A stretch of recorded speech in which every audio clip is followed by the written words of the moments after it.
Today, I'm extremely excited to present to you a video from PokerCoaching.com and World Series of Poker bracelet winner Justin JustGTO Saliba.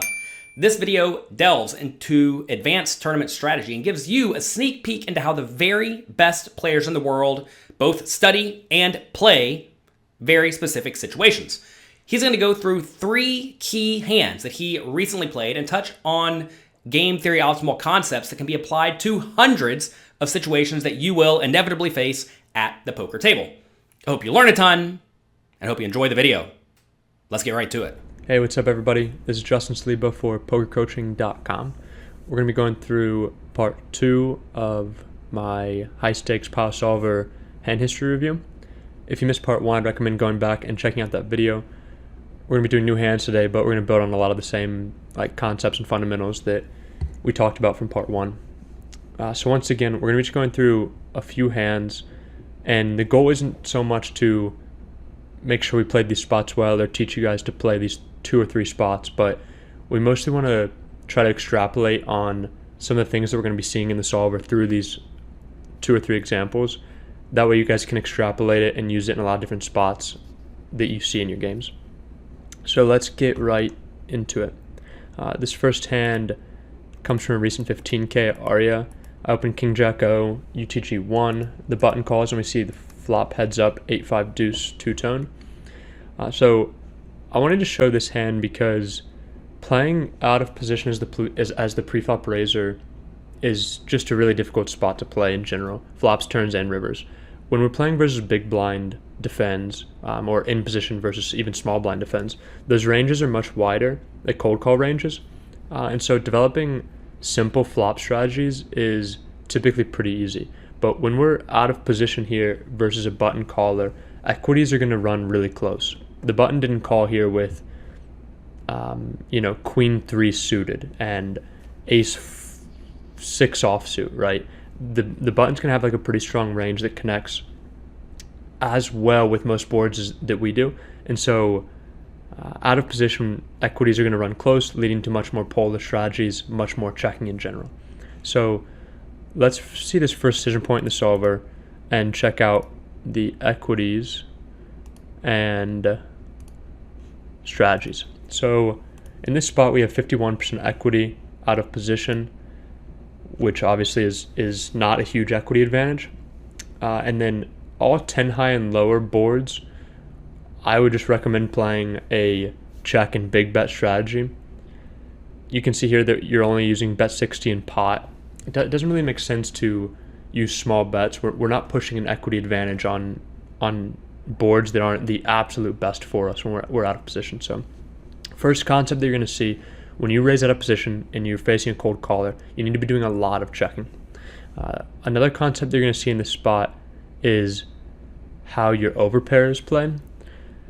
One note is that we're 30 big blinds deep here. So when you're 80 big blinds deep, like super deep SPRs, it's going to lead to overall checking frequency being higher because we're looking to check raise a lot more. Because when you bet 2/3 pot at a 12-1 SPR, you're still playing infinitely deep out of position. And so the deeper you are, the more checking you're going to be doing instead of betting. But at 30 BBs, you're going to be doing a reasonable amount of big betting. And then if we look at this trend from 9s to aces, this is going to be really common. 9s and 10s need a lot of protection. There's a lot of turns that the equities are going to change on that you're not going to be able to continue barreling a lot. Or also, you're not that happy playing check-check. You're not as happy playing check-check with 10s as you are with, say, aces. And so that's why you're seeing 9s betting at a really high frequency, and then aces checking at a really high frequency. And that's going to be common on a lot of boards out of position as well. The second, another concept rather that I want to talk about is the concept of matching. If we approach this spot as, okay, I raised out of position, or I raised, somebody called as an in-position cold caller. Now I'm out of position needing to play flop, turns, and rivers. When you think about the value hands that want to bet here, which is going to be really heavy, good 8s and 9s through queens, king 8, ace 8, 9s through queens. When you're looking at which bluffs you should pull, you typically want to match your value hands. So if 9s and 10s want to bet at a really high clip, it's going to mean that 10-9 suited is going to want to bet at a really high clip too. it's kind of like matching the value hands with this region here. There's a lot of reasons for that. One, that when hands need a lot of protection, typically their counterparts of 10 high benefit a lot by folding out higher cards. So that concept of protection kind of works both ways with bluffs and value. And so that's what we're seeing here. So I think that you can utilize that on a lot of spots, OOP, especially 10 high and lower boards where you're just doing a ton of checking. It's just not a great board for you.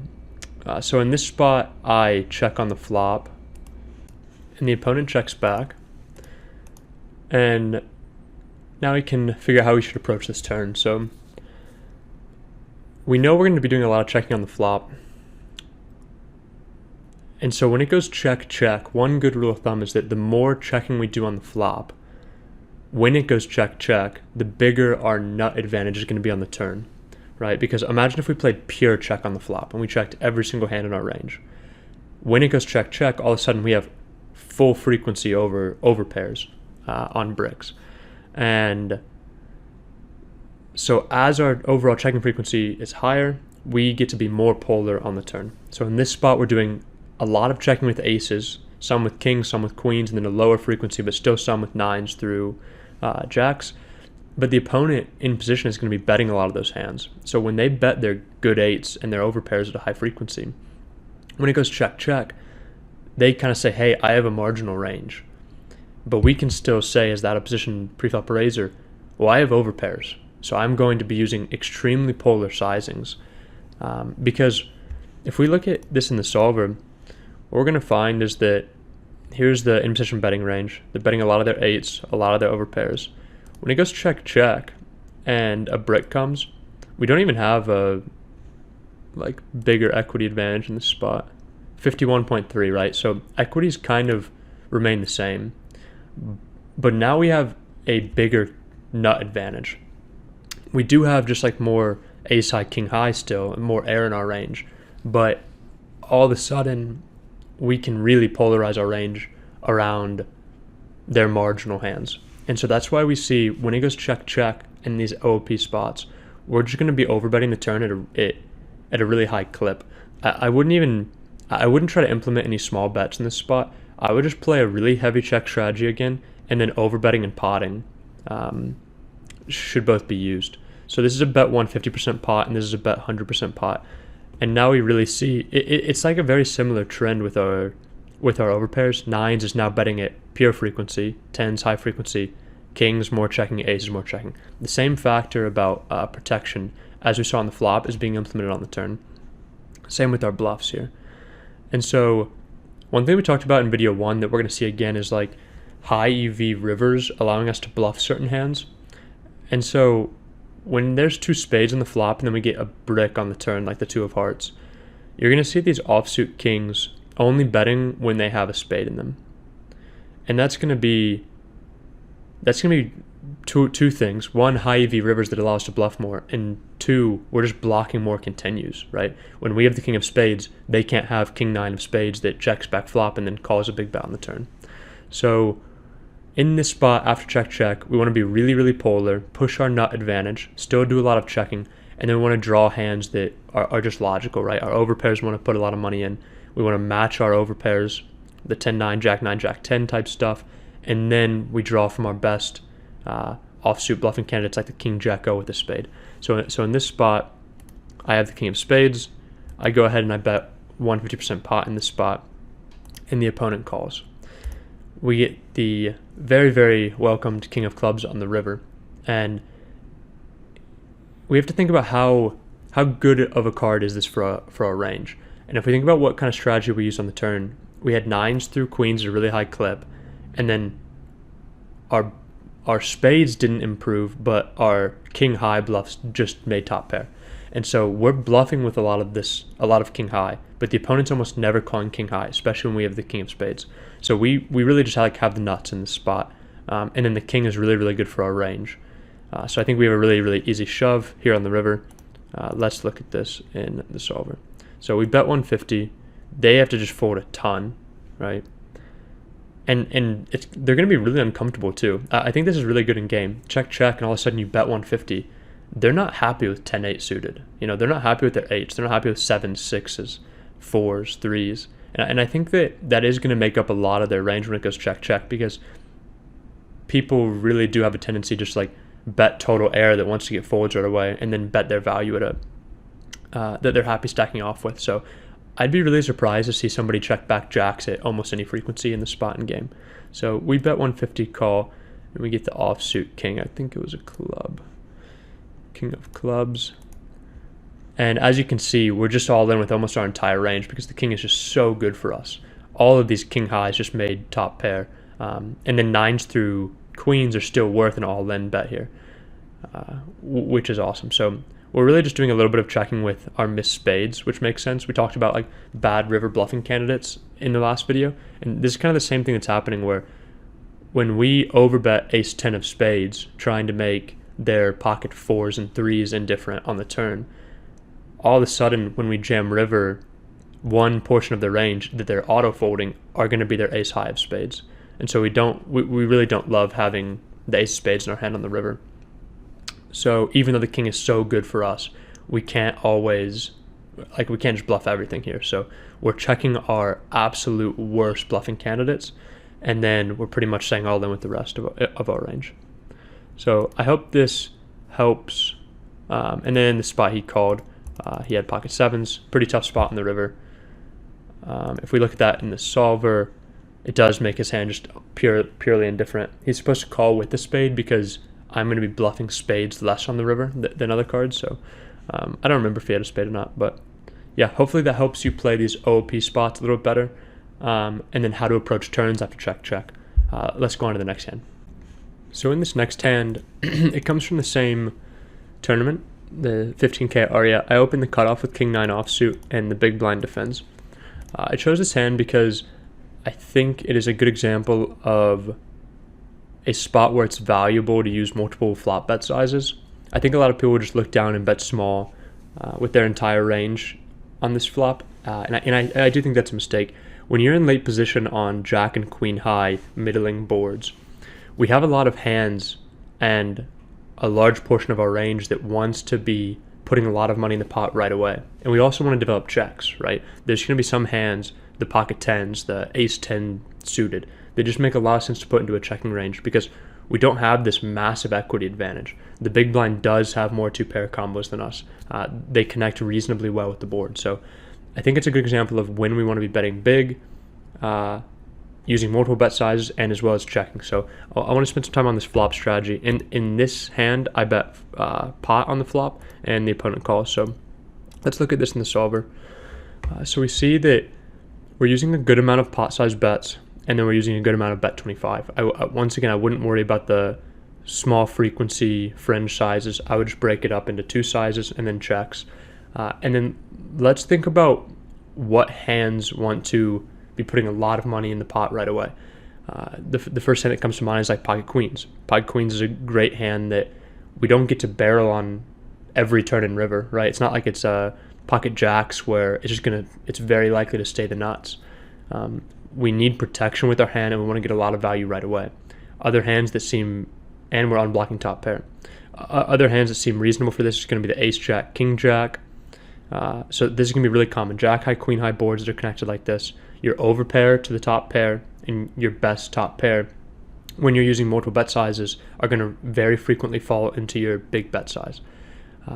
And that's due to protection, right? So we see ace jack offsuit, really, really heavy, just potting. And then ace jack suited, what you're going to see is that when we have clubs, we're potting.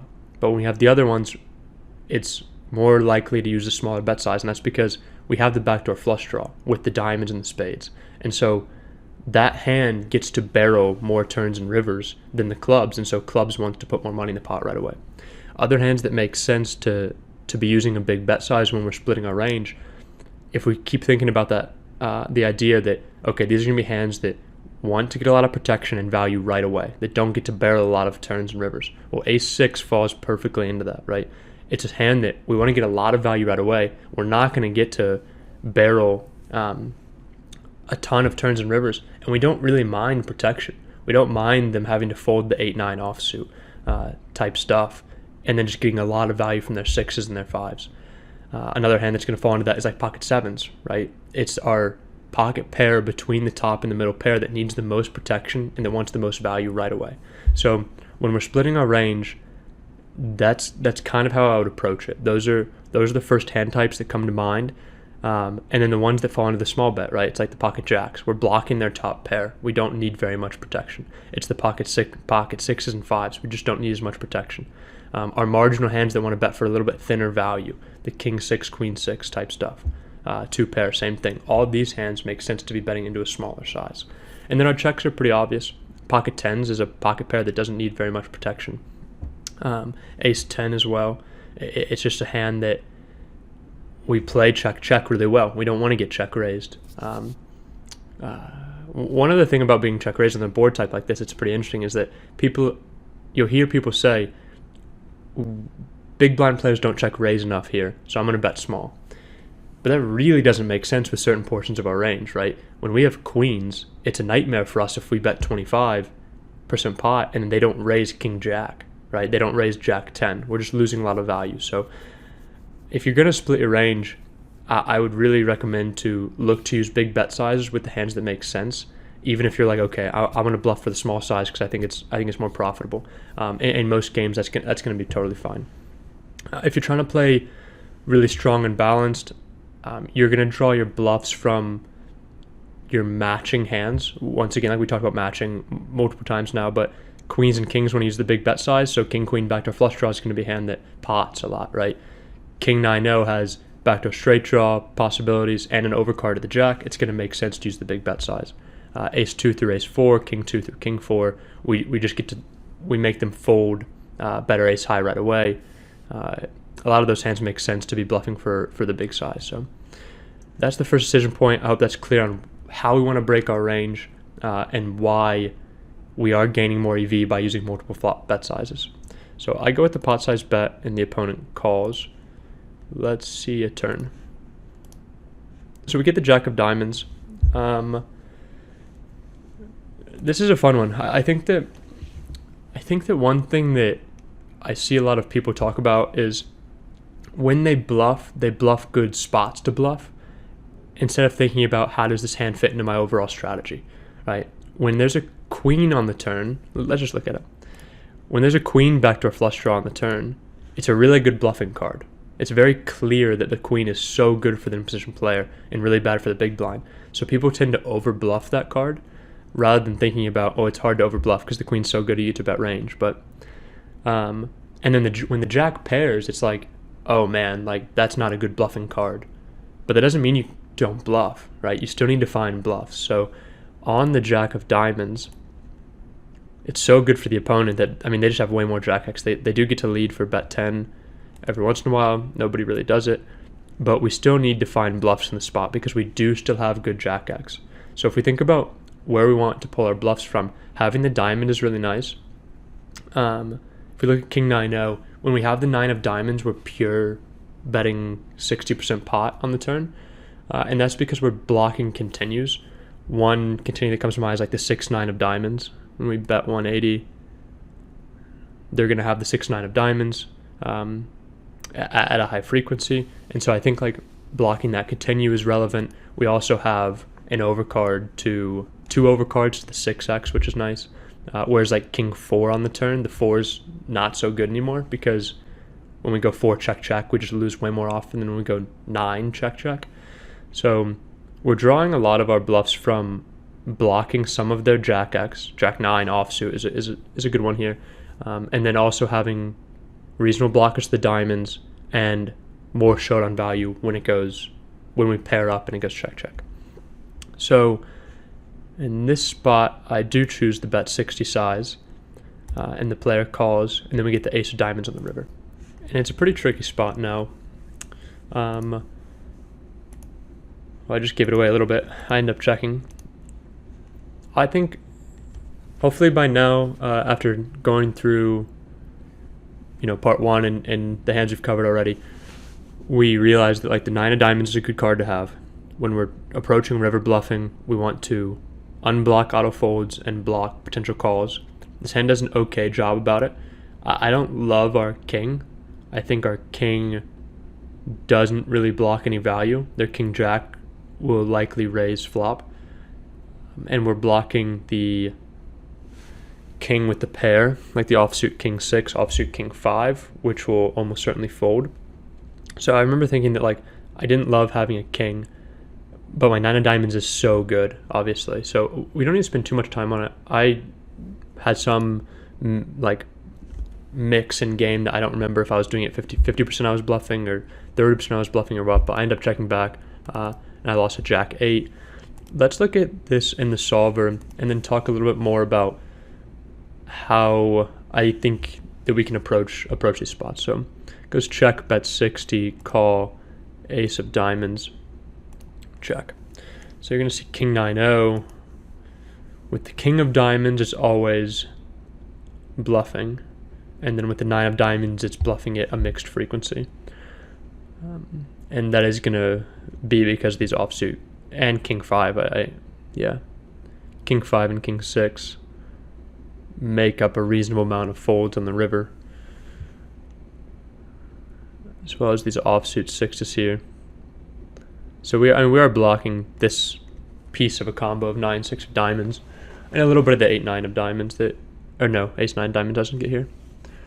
So we're blocking a little bit of the 9-6 and then we're blocking their folds. So that causes the mix. But I think in general in these spots, I don't really care too much about the bluffing frequency in the river. It's a very arbitrary spot. Hopefully we got across that on the flop, mixing the bet size is really nice. And then on the turn, even though the card is, a scary card to be bluffing on, we still need to think about how our overall strategy wants to play and how how to build a robust turn barrel strategy here. One thing that I think does happen in game that I would recommend to keep in mind is that when you start potting on the flop, I think that people are, even top players in the world, are just overfolding a decent amount on flop and turn here. So when we use this bet 60 size on the turn after potting the flop, I just really don't think people are pure continuing 6x. Like, I just don't, I don't think people are calling enough here. And so if in game you have a really good idea of what you're targeting to fold, you have to keep your heart rate down, think through the spot and try to understand, okay, what am I targeting here on the river? You're not trying to make a jack fold. A good player is not going to fold a jack on this river. So you're really targeting their offsuit 6x. And in spots like this, when you pot and then barrel turn, if you think, and in my mind, best players in the world are overfolding this spot. So like weaker and tighter players are going to be folding by a massive margin. So then all of a sudden your bluff on the river becomes insanely bad because a huge portion of their folds are just, they overfolded turn. And when people overfold flop and overfold turn, there's a reason why you get called on the river when you bluff at a correct frequency, at a GTO frequency, right? And so I would definitely keep that in mind on the river because when we go all in, we're targeting 6x. In reality, I think that if somebody gets here with the proper range, it's going to be really hard to look down at king 6-0 and call here. I think it's going to be impossible. But it doesn't really matter if they're just overfolding that hand type on previous streets. So I hope this was a good example of mostly the flop strategy and a little bit on the turn. And then on the river, just make sure you're thinking proper concepts and choosing proper candidates. I liked that hand. I lost it, but it was a fun one. Let's go to one more. So this hand was from actually the day prior in the 8K, and I think it's another spot that people misplay. That's why I chose it. So I opened Jack 9-0 on the button, small blind calls, and we get King 10-3. So if you want to take a second and think about how often you think our overall range wants to bet here, just like put a number in your mind, because I think myself and in general the population c-bet this spot insanely too much. And the bottom line is, I looked through this hand a bit earlier. Let's see. Here's the flop frequency. you're doing 71% checks. And the bottom line is you're opening infinite on the button, right? You're opening 55% of hands, and the opponent is calling way less, right? 15%. And so you do have a top-end equity advantage. You know, you have more ace-king, you have more pocket tens, good king x, etc. But you also have infinite more air. So your overall equity isn't super high in this spot. And so you need to check back a ton. And then when you bet, you typically want to be using a medium to large bet size. I would never small bet this board. I would just do a little bit of bet 60 and then mostly checking. And so we have a Jack 9-0 with a club. It makes total sense to have a nice solid mix here with this hand. But this was the first part of the sim I wanted to show you, because like small blind versus button, cutoff versus, button versus small blind, cutoff for small blind spots. You just need to keep in mind that this small blind cold call range is really, really tight. And when you open in late position, you have a ton of air. So if you start betting everything, you're going to get just run over by a good player, because they connect pretty well with the board. They have way less air for you to target. So yeah, first decision point, understand that you need to check a lot. In this hand I mix, I go with the bet 60 on the flop. The opponent calls, we get the 3 of clubs. So hopefully you can implement that for late position versus small blind. We bet 60 call, we get the 3 of clubs. The opponent checks, and now we need to figure out if we want to barrel or not. So we have a lot of flushes here, right? We have all these ace-high flushes.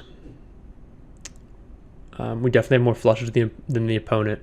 We get to bet at a reasonable frequency. The board pairs, so we now have more boats than the opponent too. Yeah, way more 3x, 10-3, pocket tens, etc. So we do get to bet at a reasonable frequency here. And then when we think about our bluffs, Jack 9-0 with a club, from everything we've talked about, it's going to be through the same line, right? High EV, rivers that we get to bluff on, we have equity to barrel, we're blocking continues, etc. So one interesting thing here is that the 9 of clubs doesn't barrel. Let's try to figure out why that is. We bet 132. Why don't we want to have the 9 of clubs? I actually don't think it's about the 9 of clubs. It's more about the offsuit non-club Jack. There we go. So when we have the non-club Jack, we're blocking their Queen Jack, Ace Jack folds. So yeah, it's not about that we don't want the 9 of clubs. It's that we really want to have the Jack of clubs, because we're blocking a lot more that continues from the opponent. Jack 10 of clubs, right? They have to just fold Jack 10, no club. So yeah, that's kind of a fun one to find in this. I probably wouldn't have thought about that in game. I would have probably just mixed Jack 9-0 with the 9 of clubs too. But yeah, I mean, we can always be better. So it's a good one to learn. So yeah, I bet for the 60 size, the opponent calls again, and then we get the 7 of diamonds. So I made a little bit of a mistake in this spot, and I essentially go all in. The opponent calls. It's going to be hard to win this one. So it was a good one to run, good one to look over, but let's look at it in the solver and see how our frequency should operate. So on the river, I thought that our hand would bluff at a higher frequency than what we're seeing here. And I thought we blocked flushes, we matched our value, etc. But this tough thing about this small blind range is that if we think about the folds in the river, when we jam in this spot, now all of a sudden those Jack of clubs 10 that continued on the turn are now going to bluff catch rivers. So we really don't love having the Jack of clubs in our hand on the river. We're also blocking the King 9 fold. So yeah, this spot's tricky. I overbluff this spot for sure in game. But it's the same concepts, right? We're just trying to solve this puzzle of how does my hand interact with the opponent's folds? How does my hand interact with the opponent's calls, etc.? So I was a little bit off in this spot, and I bluffed a little bit too much, which isn't the end of the world. But I hope that this one was a good example of when to check back a lot on the flop, how to approach barreling turn. We found the fun concept with the 9 of clubs. And then the same kind of river logic that we've been talking about all these previous hands.